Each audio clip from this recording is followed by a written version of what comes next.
Students, आज की video में हम कंप्यूटेशनल फिजिक्स का 7th लेक्चर करने जा रहे हैं, जिसमें हमने C++ के अंदर बहुत ही सादा से 4 प्रोग्राम्स जो हैं वो स्टडी करने हैं। तो सबसे पहले फर्स्ट प्रोग्राम से शुरू करते हैं। हमारे सामने प्रोग्राम है, कहा गया है कि write a program which inputs 2 numbers from user and give their sum. कि एक ऐसा प्रोग्राम लिखें जो यूजर से 2 नंबर पहले रिसीव करे और उसके बाद उनको ऐड करके जो उसका सम आए वो यूज़र को बताए कि सम इतना आए। तो ये हमने प्रोग्राम जो है वो लिखना है। सबसे पहले प्रोग्राम को लिखने से पहले क्लियरली समझ लें कि प्रोग्राम की आउटपुट क्या रिक्वायर। हमने क्या करना है, यूज़र से 2 नंबर्स पहले जो है वो इनपुट करवाने हैं। हम सबसे पहले उसको डिस्प्ले करेंगे, प्लीज़ एंटर फर्स्ट नंबर। यानी जब भी प्रोग्राम रन करेगा तो रन होते ही ये लाइन सामने आएगी खुद ब खुद से, प्लीज एंटर फर्स्ट नंबर। इसमें जो भी प्रोग्राम को रन करते हुए उसके सामने है, मिसाल के तौर पे आप खुद यूजर हैं, आप खुद इसको इस्तेमाल कर रहे हैं या कोई और बंदा इस्तेमाल कर रहा है, उसकी मर्जी है यहाँ पे कोई भी नंबर वो लिख दे अपनी मर्जी से। मिसाल के तौर पे वो यहाँ पे 15 लिख देते हैं। अब जो ही 15 लिखेगा, एंटर का बटन प्रेस करेगा, कंप्यूटर नेक्स्ट लाइन उसके सामने शो करेगा, प्लीज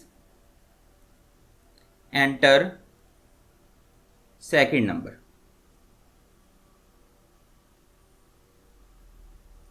अब यूजर जो है वो कोई और नंबर अपनी मर्जी से प्रेस कर देता है।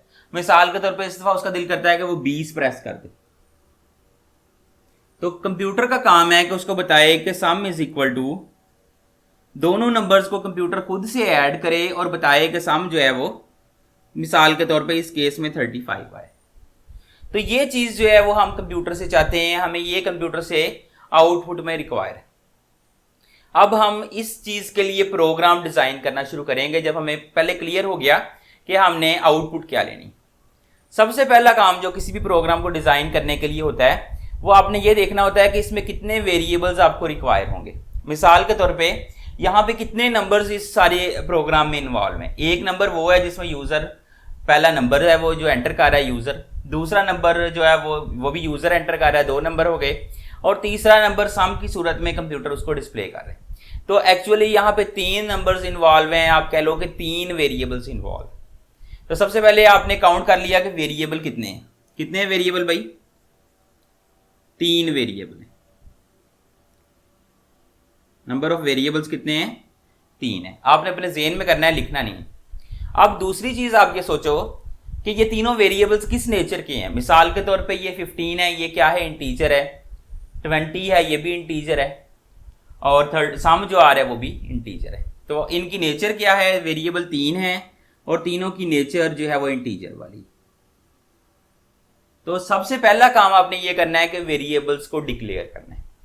मैं ऐसा कर सकता था कि एक वीडियो सिर्फ वेरिएबल्स की डिक्लेरेशन पे बना देता, लेकिन उसमें नुकसान ये होता कि फिर जब तक आप उस चीज़ को अप्लाई ना करते आपको समझ ना आती। तो मैं आपको वेरिएबल की डिक्लेरेशन जो है वो भी एक एप्लीकेशन के जरिए इस प्रोग्राम में बता रहा हूँ, अप्लाई करके बता रहा हूँ, ताकि आप अच्छे तरीके से अंडरस्टैंड कर सकें।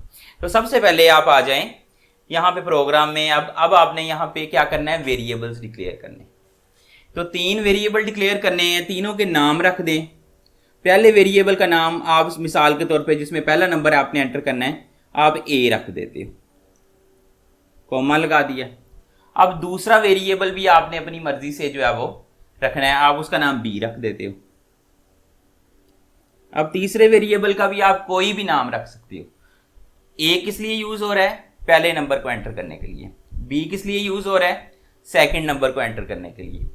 और तीसरा वेरिएबल सम के लिए इस्तेमाल होना है। चूंकि वेरिएबल को आपने सम के लिए इस्तेमाल करना है, इसलिए आप अपनी आसानी के लिए इसका नाम SUM सम रख सकते हो।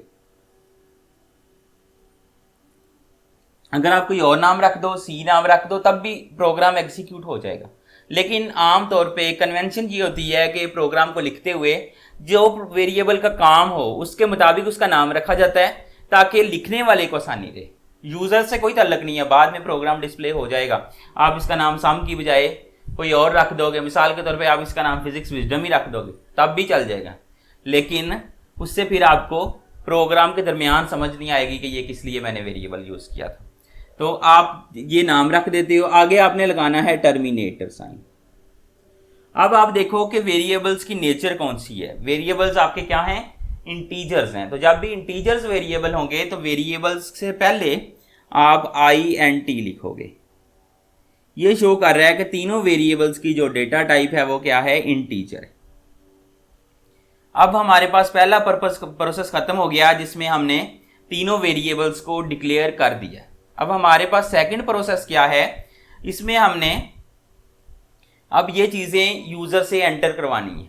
तो हम क्या चाहते हैं, पहली चीज जो लिखी है प्लीज एंटर फर्स्ट नंबर, ये तो आप चाहते हो कि यूजर के सामने एज इट इज डिस्प्ले हो, एज इट इज ये लाइन लिखी जाए। तो आप क्या करोगे, आपने लास्ट प्रोग्राम में भी सी आउट का फंक्शन पढ़ा था, तो आप लिखो cout inverted commas please enter first. मुझे उम्मीद है कि आपको याद रहेगा कि प्रोग्राम में क्या है, तो हम आगे से मिटा देते हैं ताकि ये वैसे भी रफ वर्क था हमारा। असल पेपर में आपने ये काम नहीं करना, ये जो मैंने आपको डिस्प्ले किया हुआ पेपर के पॉइंट ऑफ व्यू से, एक्चुअली प्रोग्राम लिखने के पॉइंट ऑफ व्यू से आपका यहां से काम स्टार्ट हो रहा है। Please enter first number. अब ये line as it is display होगी यूजर के सामने। अब उससे आगे क्या है, उससे आगे आपने यूजर से एक नंबर एंटर करवाना है, 15 को आपने एंटर करवाना है। मिसाल के तौर पे जो भी यूजर नंबर लिखेगा वो कहाँ एंटर करवाना है आपने, वो ए के अंदर एंटर करवाना है। तो हम उसके बाद जब हमने नंबर इनपुट करवाना होता है उसके लिए हम सिंटेक्स यूज करते हैं सी इन का। सी इन लगाएंगे, उसके आगे दो इस तरह से साइन आएंगे, और देखें पहले जो है वो इसकी डायरेक्शन ये थी साइन की, अब ये साइन की डायरेक्शन है। आगे वेरिएबल का नाम जो आप जिसमें आपने वैल्यू इनपुट करवानी है, अपने वैल्यू किस वेरिएबल में इनपुट करवानी है, ए में इनपुट करवानी है। तो सी इन आप ए लिख दो, आगे टर्मिनेट कर दो। इतना लिखने से क्या काम हुआ है कि जो आपने यूजर से कहना था ना प्लीज एंटर फर्स्ट नंबर, और उसने 15 लिख के एंटर करना था, वो काम आपका यहां तक जो है वो कंप्लीट हो गया इधर तक। अब आप दोबारा दूसरा नंबर भी इसी तरह 20 भी एंटर करवाना है, तो सिमिलरली आप लिखते हो cout please enter second number.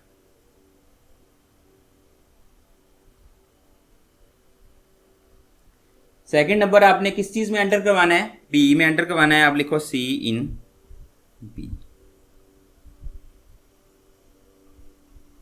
यहां तक हो गया। अब कंप्यूटर का काम है कि उसने दोनों को ऐड करना है, ए और बी को। तो आप बताओगे कि सम जो वेरिएबल आपने डिक्लेयर किया है वो किस लिए किया है, ए और बी को ऐड करने के लिए। तो इसमें आप लिखते हो यहां पे नेक्स्ट लाइन में sum is equal to A plus B, आगे आप टर्मिनेट कर दोगे। ये टर्मिनेटर साइन का मतलब समझते जाएं कि जिस लाइन के आगे आप टर्मिनेट नहीं करेंगे वो इंस्ट्रक्शन आपकी एग्जीक्यूट नहीं होगी, वो फिर चलेगी नहीं। फिर अगर यहाँ पे आप एक भी टर्मिनेटर मिस कर दोगे तो आपका प्रोग्राम जो है वो रन नहीं करेगा। लेकिन वाइड मेन के आगे आपने टर्मिनेट नहीं करना, हेडर फाइल्स के आगे टर्मिनेट नहीं करना। टर्मिनेट आपका जो ये बड़ी ब्रैकेट्स हैं, ये दरमियानी ब्रैकेट्स, इनके दरमियान ही टर्मिनेटर साइन यूज होना है तकरीबन। Sum is equal to A plus B. अब आपने कंप्यूटर को बता दिया है कि आपने उस कंप्यूटर ए और बी को ऐड करे और उसकी वैल्यू सम में स्टोर कर ले। यानी ए इस केस में कितना था, स्पेसिफिक केस में 15, बी 20 था। कंप्यूटर ने दोनों को ऐड किया, 15 और 20 को, क्या जवाब आया, 35 जवाब आया। कंप्यूटर ने 35 को स्टोर कर लिया है सम के अंदर। इस चीज को, ये जो यहां पे ये स्टेटमेंट लिखी हुई है, इसका एक और नाम भी है, इसको कहते हैं हम, मैं सर्कल करके बता रहा हूं क्योंकि ये भी आपको पता होना चाहिए उस सेंस में भी कि ये आपके सामने असाइनमेंट स्टेटमेंट लिखी हुई है।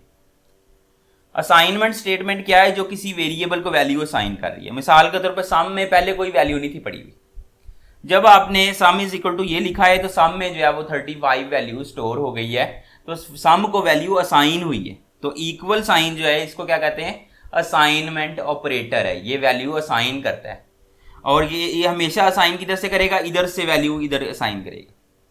अगर आप लिख देते हो a plus b is equal to sum, तो फिर जो है वो a प्लस बी की वैल्यू सम में नहीं जाएगी क्योंकि वैल्यू इधर से इधर को असाइन होनी है हमेशा।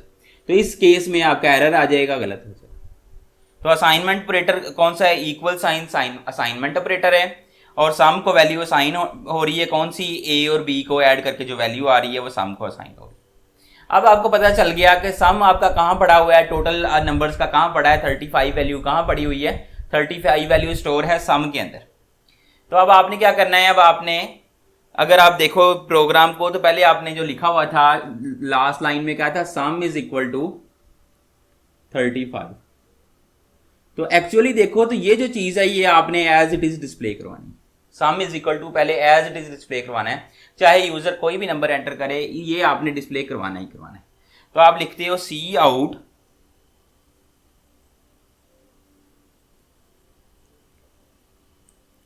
सम इज इक्वल टू, ये आपने लिख दिया, आगे बेशक आप इसको टर्मिनेट कर दो।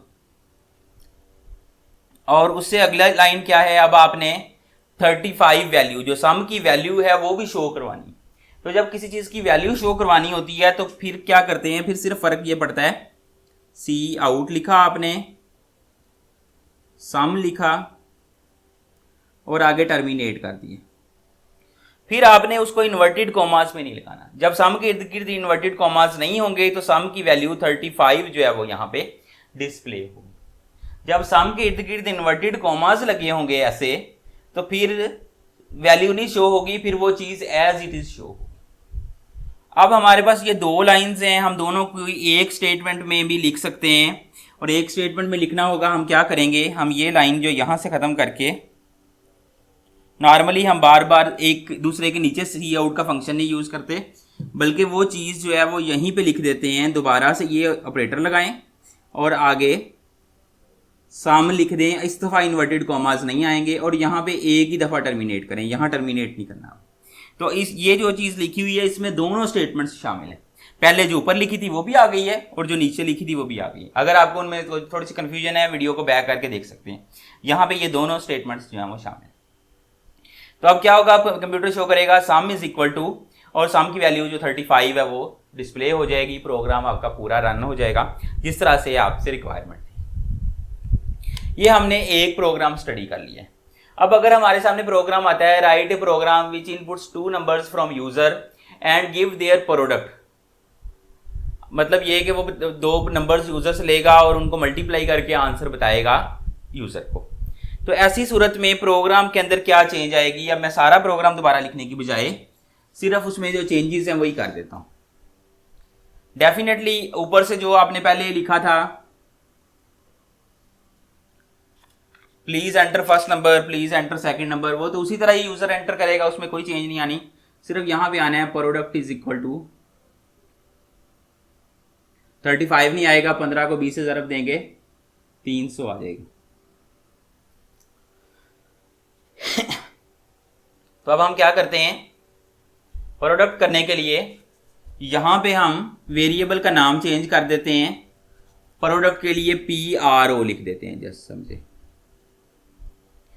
और नंबर्स तो 2 एंटर उसी तरह ही होने हैं, फर्स्ट नंबर भी एंटर होना है, सेकंड नंबर भी एंटर होना है। सिर्फ जो है यहाँ पे जहां जहां सम आ रहा है वहां वहां क्या आ जाएगा, प्रोडक्ट की जगह PRO लिख देंगे और A प्लस बी है, इसको अब प्लस की जगह क्या होगा, मल्टीप्लाई का साइन आएगा। लेकिन अगर यहाँ आप X लगा देंगे तो ये गलत हो जाएगा, X आप यूज नहीं कर सकते C++ के अंदर।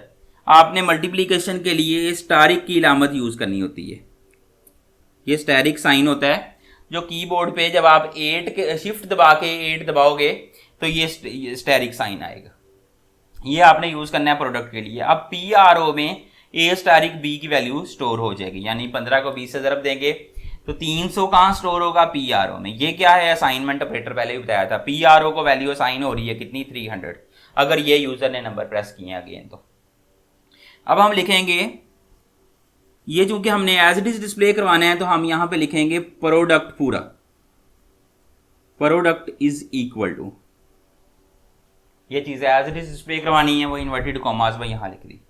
और वो किसके इक्वल होगी, अब आप सम की जगह क्या यूज़ कर रहे हैं, PRO वेरिएबल यूज़ कर रहे हैं, तो यहाँ जस्ट आप लिखेंगे PRO, तो इसकी वैल्यू डिस्प्ले होगी जो कि 300 है। तो इस तरह से मल्टीप्लिकेशन के लिए भी हमने प्रोग्राम कर लिया। अब सपोज के आप ये चाहते हो कि आपका जो प्रोग्राम है उसमें यूज़र अगर इंटीजर की बजाय कोई और वैल्यू एंटर कर दे, मिसाल के तौर पे वो 15 एंटर नहीं कर रहा, वो 15.5 एंटर कर देता है पहला नंबर, तो फिर भी प्रोग्राम सही तरीके से रन हो, फिर भी कोई गड़बड़ ना हो, तो फिर उसके लिए आपको सिर्फ और सिर्फ क्या करना पड़ेगा, वेरिएबल्स की डेटा टाइप पहले इंटीजर रखी हुई है आपने, अब रियल नंबर्स हैं तो रियल नंबर्स के लिए आप यूज करते हो डेटा टाइप फ्लोट। फ्लोट का मतलब है कि इन नंबर्स में रियल वैल्यूज स्टोर होंगी, पॉइंट्स वाली वैल्यूज स्टोर हो सकती हैं अब इसमें। तो अब अगर आप फ्लोट लिख दो तो यूजर यहां पे इंटीजर वैल्यूज एंटर करे तब भी प्रोग्राम रन करेगा, और अगर यूजर यहां पे पॉइंट्स वाली वैल्यूज एंटर करे तब भी प्रोग्राम जो है वो रन करेगा। तो ये डेटा टाइप है जो कि इन वेरिएबल्स के बारे में बता रही है कि वेरिएबल किस तरह का जो है वो यूजर एंटर कर सकेगा। बाकी सारा प्रोग्राम एज इट इज रहेगा। अब सिर्फ फर्क ये है कि अब यूजर कोई भी पॉइंट्स में वैल्यूज एंटर करेगा तो उसका आंसर जो है वो प्रोडक्ट वो उसके सामने उसके हिसाब से डिस्प्ले होगा। हमने प्रोडक्ट के लिए कर लिया। अगर यही प्रोग्राम आ जाता है जिसमें हमें कहा जाता है कि जो है वो आप ना दो नंबर यूजर से लो और उनको सब्ट्रैक्ट करके उसका आंसर बताओ, तो सब्ट्रैक्शन के लिए क्या फर्क पड़ेगा, सब्ट्रैक्शन के लिए यहाँ पे PRO की बजाय SUB सब्ट्रैक्शन वाला आ जाएगा, या सब्ट्रैक्शन की बजाय आप लिख दो इसकी जगह डिफरेंस यूज कर लो, DIF यूज कर लेते हो डिफरेंस के लिए आप। तो अब आपने क्या करना है, यहाँ पे जहां जहां प्रोडक्ट आ रहा है वहां डिफरेंस लगा दोगे, DIF। डिफरेंस कैसे आता है, स्टैरी की बजाय अब क्या करना है आपने माइनस साइन यूज करना है, और यहाँ पे क्या आएगा DIF आ जाएगा, और यहाँ पे क्या आएगा प्रोडक्ट की जगह आप बताओगे कि डिफरेंस इज इक्वल टू। तो ये थोड़ी सी चेंज है जो आपने कॉमन सेंस से खुद ही कर लेनी है, और इस तरह से ये प्रोग्राम डिफरेंस के लिए भी आपका डिफाइन हो गया। उसके बाद हम करते हैं प्रोग्राम डिवीजन के लिए कि अब हमने दो नंबर्स को डिवाइड करके आंसर बताना है यूजर को।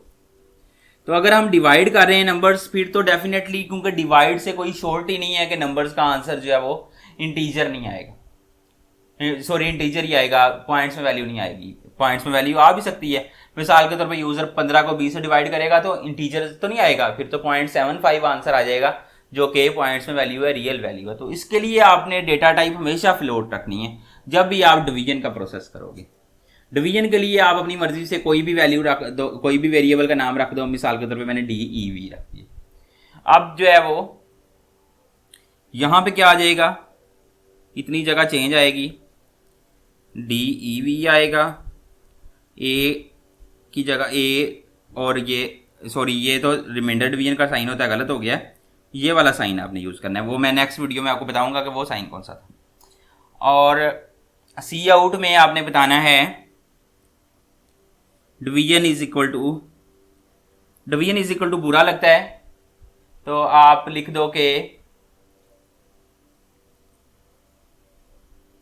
आप सपोज लिख देते हो A/B, जस्ट ये चीज तो एज इट इज डिस्प्ले होनी है, यूजर के सामने डिस्प्ले हो जाएगा, इज इक्वल टू, और यहाँ पे क्या करते हो आप, अगर आपने डिवीजन के लिए DEV लिखा है तो DEV लिख दोगे, तो वो जो डिवाइजर की वैल्यू जो आंसर आया होगा वो यहाँ पे एज इट इज डिस्प्ले हो जाएगा। तो अब आपके सामने डिस्प्ले होगा A/B इज इक्वल टू 0.75। तो इस तरह से हमने चारों प्रोग्राम्स जो हैं वो स्टडी कर लिए हैं। उम्मीद करता हूं कि आज का लेक्चर आपको पसंद आया होगा। शुक्रिया।